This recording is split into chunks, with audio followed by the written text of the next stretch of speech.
Hello there, lovely people. It's Alex from Nintendo Life here, and Felix, of course, because it's part flipping 2 of our typical Christmas tradition where we talk about our 5 favourite Switch and indeed this year's Switch 2 games that we have enjoyed over the past year.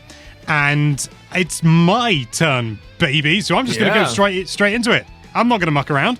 I'm a busy man. I've got stuff to do. Kirby Air Riders. Kirby Air Riders. Who would have seen that coming if they saw the video yesterday? Yes, so I'm assuming that we essentially traded Silksong. We both had Silksong. We both had Kirby Air Riders. That's okay. They're both 2 very good games. So the thing with Kirby Air Riders is, for me, it is just unrelenting, simple, quick dopamine arcade fun. And I don't mean like an arcade game, you know, in the way that it progresses or anything like that, but the short bursts of gameplay, short, quick bursts, done.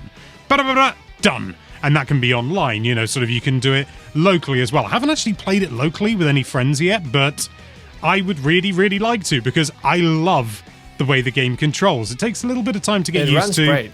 Yeah, oh, it does, doesn't it? It runs brilliantly and looks gorgeous. No, I meant like it locally.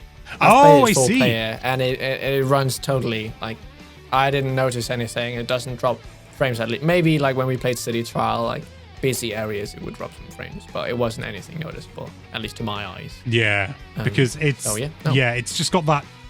It feels so much like an older game in so many ways. Like, it feels like this could have come out in, you know, kind of the GameCube era or the N64 era or something like that, you know, where games were sort of focused around a core idea and then try to rinse that out for as much as possible, which isn't the same as it is nowadays. You know, you still do get games like that, like Kirby Air Riders, but it's not typical that it's like a AAA Nintendo release. So it's just really cool. I really love the game. I love the way, as I say, the way that it controls, the way that it is so different to Mario Kart World. Like, it almost, without being a completely different game, it almost couldn't be more different in so many regards. I love playing as Rick.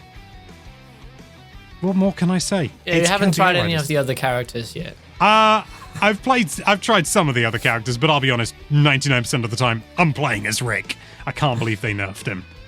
I mean, in a year with so many races, it feels like there's been so many races on Switch 2. I also think Kirby Air Riders is the best one. I really, really just love the gameplay loop. It surprised me of how much I just enjoyed the base Kirby Air Riders, just air ride mode, where you just raced against 5 other people. There's so much customization in this game. Like, it feels like you can customize every single thing you want, which is just amazing. And there's accessibility stuff for people who get motion sick. And it's just, yeah, I wish more games were like this. Just give us a lot of options. You can actually change the volume. Whoa! It's crazy. It's crazy what we have. And yeah, my only gripe with the game is actually when you're playing local, all the stats go away. You can't see any of the stats and stuff. That kind of sucks, because of course when you play local, you're playing with people who probably haven't played the game yet. So they need to know what they do, and then you have to sit and remember, oh, what does that one do that I've never played with? I don't remember. And then someone picks the hop star and they're wondering why they're jumping every time they do a spin attack. Yeah. You need that little bit of description. I do agree in that regard, but I don't think it detracts from, admittedly, I've mostly played it like solo or indeed online, as we've played it a few times let's as talk well. about that. Yeah, it's really good, isn't it? The paddock system works really well. Oh, yeah. I don't really like playing in ranked. I've done it a little bit, but the fact that we can like go into the same paddock, and then there's just a bunch of other people, and we set up our own race with the rules we want, and then hope enough people join and say, please enter, until we have just absolutely spam that for way too. So people don't join because they want to, they just join because they're annoyed of us in the end. So yeah, no, game is great. Lots of different gameplay mechanics depending on what machine you take, what star you take. And I really enjoy that you can play the way you want. And again, so much customized. This is a game where, sure, there might be things that you don't like. For example, I don't really enjoy City Trial, but that's the neat part. There's 2-3 other modes which I can play instead. You can play top down, you can play air ride, and I really enjoy those. I just love options. I love customization, but yeah, it's great. And the presentation of the UI, like the main menu, is one of the best main menus in any game. It is superb.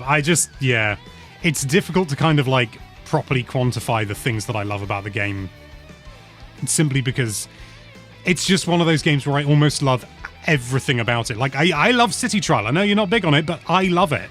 I think it's fantastic. I love, sort of getting and building and making the most ridiculously overpowered machine, and then you engage Rick's special, and he's just running around at light speed, and it's so cathartic. It almost, in a way, because there are so many options, because there's so many things where you can change the way you play, it almost doesn't care how you play the game in so many ways, and I just find that so very refreshing.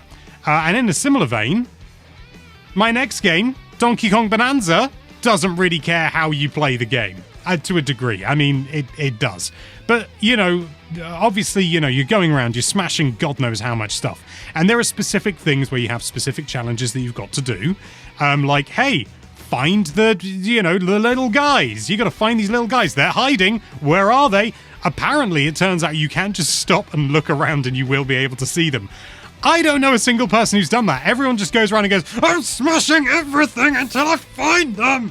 And I think that's great. And there's loads of stuff where you can just inadvertently come across a Bonandium gem. And the game's like, yeah, sure. That's not how you're supposed to do it. And the game's just like, yeah, sure. And it's just incredibly cathartic. I just adore it. I love all the different Bonanza forms as well. Some better than others. I find Zebra to be a little bit underwhelming, personally. I just don't find... Not the song. Oh, no, the song's great. But the application is just a little bit diminished.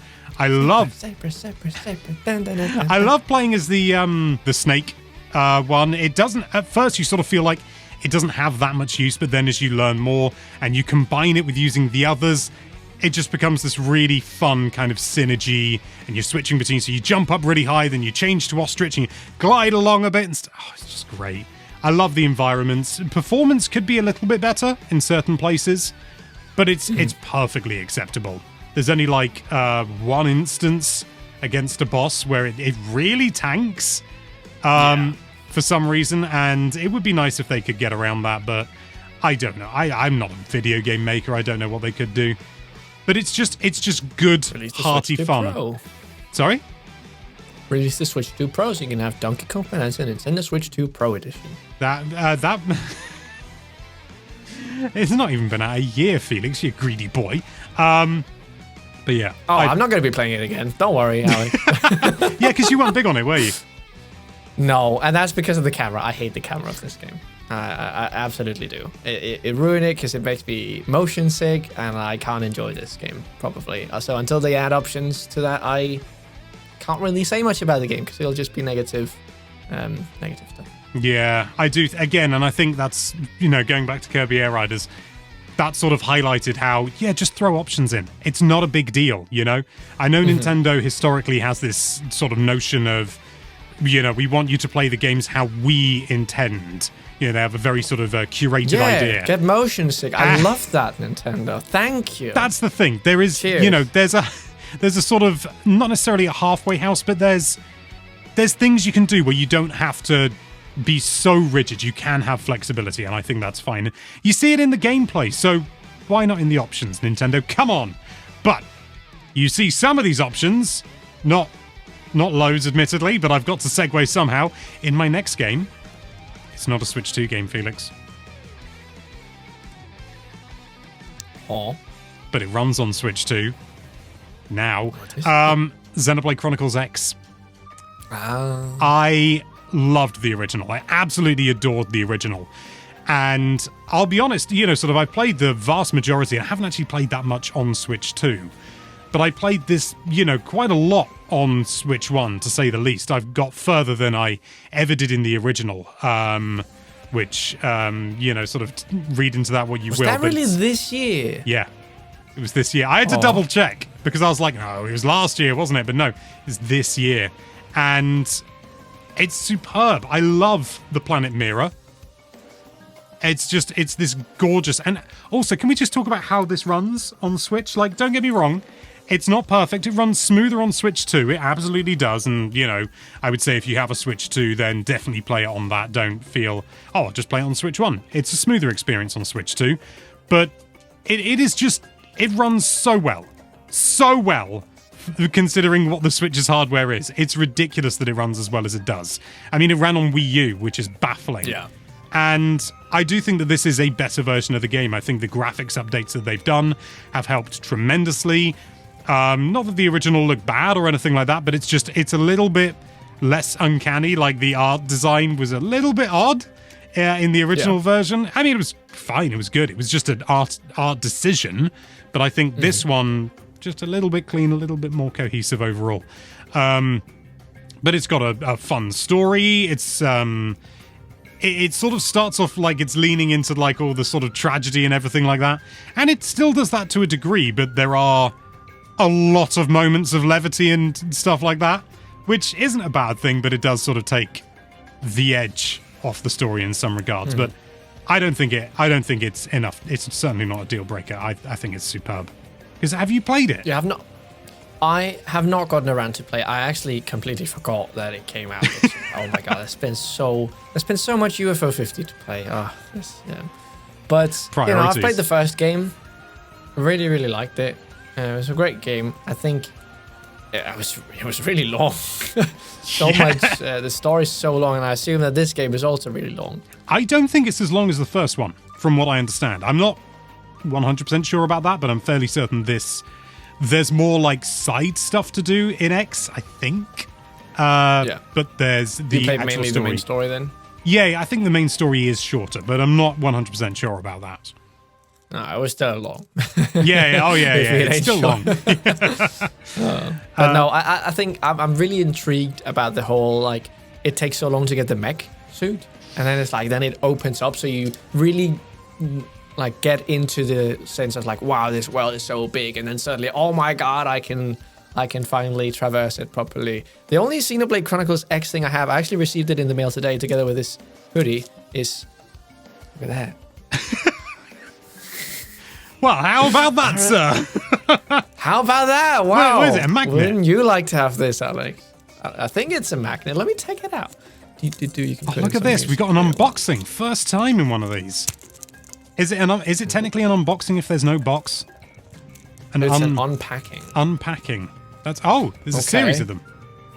Are they magnets or stickers? Oh, I think they're stickers. It's a variety of skells. Yeah. Look at that. Wouldn't you look at that? Shiny. Shiny. These are going to be worth a lot. Well, they're not, because I just opened them. Oh, but still. Long game. We'll go from long game to short game, comparatively. My next game is Chronos: The New Dawn. Oh.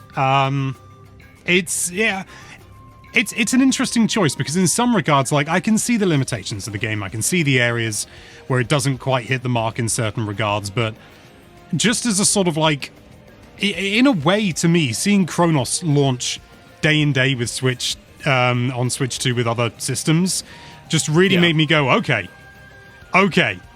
Developers are taking this console seriously. Admittedly, you know, they took the Switch seriously, but obviously they had to do a lot more. Switch 2, a lot more powerful, a lot beefier. They can just do day and day, but it really just cemented it's like, wow, okay, this is proper. And, you know, it's not a huge game by any means, as I made clear in my original thing, but the atmosphere is just wonderful. It is just wonderful. I know you've played a bit of it, haven't you, Felix? Yes. I think I was one of the first people to try it when it was there at Gamescom. So it was funny, at the Chronos booth, they had 10 plus PCs or stuff like that. And then they have one or two Switch 2 booths. And they were like, oh, you want to try the Switch 2? Yeah, okay. And I could actually record some. I think we were some of the first people to actually showcase the footage. Yeah. And from what I played, I actually quite enjoyed it. I mean, it ran obviously worse on Switch 2, but, they fixed that issue where it completely stopped when you use this thing, stuff like that. And Yeah, what I played was fun. The fact that these monsters can fuse together if you leave them unattended. It's a fun gameplay mechanic. I haven't played a lot of it, those types of games, because they are horror games. I'm not the biggest horror enthusiast. So that's also big words coming from me that I actually quite enjoyed what I played. Yeah, it's that fusing mechanic. At first, you sort of think, oh, that's fun. And then, like in the earlier parts of the game, it's not really a big deal, to be honest. You're just sort of like, you know, you just have to kill them sooner. And I mean, ammo is still incredibly scarce, but you can work your way around it, you know? But then when you get into later parts of the game, you will sometimes like enter an area where there are, I don't know, 12 enemies, and they're not aggroed. So you just sort of go, okay, I'll pick them off, you know, just one at a time, you know, just carefully so as not to aggro them, and just pick them off, and that's all good. And then you aggro the wrong one that alerts all the others, and then all of a sudden you're in a situation where you've got, you know, sort of 5 enemies coming at you, and that's sort of just about manageable. But you've got 5 enemies with 7 corpses to feed on. So all of a sudden, these enemies where it's just like, okay, well, you know, maybe 3 or 4 shots to kill them. Now they're just going blah and like merging with all these things, and you can't keep track of all of them because they're all over the place. And suddenly now they're just merging, and then there's one that's just going, I love that one, I love that one, I love that one, I love that one. And so you end up with this like armored thing where its only weak point is just like its leg. And the game is like specifically programmed to be, you know, for you to wobble slightly when you're aiming. So you're desperate, and you've got to like hold down the charge, and then in order to, it's genuinely really, really tricky, and really kind of, well, it forces you to play in a very sort of like cautious and wary way. You are wary the entire time you're playing the game, and it does it brilliantly. You are genuinely like, there can just be one enemy that you're not expecting, and it doesn't have to jump out at you, but you're just not anticipating, and you go, I've got to change my entire tactic, and it's great fun. You always try and keep something in reserve, but you will often be in situations where you're just like, I've got 3 pistol shots. I gotta go into the reserve. No, just like, that's all you've got. Oh. Because you've used up your reserve and stuff, because you're like, well, you know, that was tricky, but you know, and then like, oh, I've got 3 pistol shots. What's in the next room?